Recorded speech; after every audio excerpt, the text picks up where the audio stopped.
Don in London. Hello. My daily video, August 20th, all about recovery from addiction to either substance or behaviour. My addictive substance, alcohol; my behaviour, equally addictive. People, places, things, work, relationships, always trying to get it right. Pain in the neck. Full of self-opinion, self-belief, and not really open to what was going on, the truth of now. So these days, aiming at the truth of now, just for today, I share from this book, Daily Reflections, from AA, Alcoholics Anonymous, a fellowship to which I belong. It's full of unique, authentic people who speak for themselves where they will, and I never speak for AA, I speak for myself. But I share a daily reading, and from this book, Daily Reflections, and for August 20th, it says here, toward emotional freedom. Since defective relations with other human beings have nearly always been the immediate cause of our woes, including our alcoholism, no field of investigation would yield more satisfying and valuable rewards than this one. It goes on to say, willingness is a peculiar thing for me in that, over a period of time, it seems to come first with awareness, but then with a feeling of discomfort, making me want to take some action.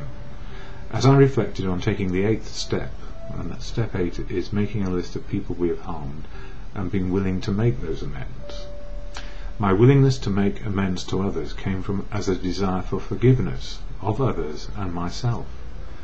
Because when people are making us feel resentful and angry, we forget often that even though it may seem their worst, they really are trying their best. I felt forgiveness towards others after I became aware of my part in the difficulties of relationships. I wanted to feel the peace and serenity described in the promises. From working the first 7 steps, I became aware of who I had harmed, and that I had been my own worst enemy. In order to restore my relationships with my fellow human beings, I knew I would have to change, and that's the courage to change. I wanted to learn to live in harmony with myself and others, so that I could also live in emotional freedom. The beginning of the end of my isolation from my fellows and from God came when I wrote my 8th step list. And when it refers to God, for me God is truth, God is love, and God works through people. It's just as far as I've got. So we all learn what God may be in our lives, and simply it can be good conscience.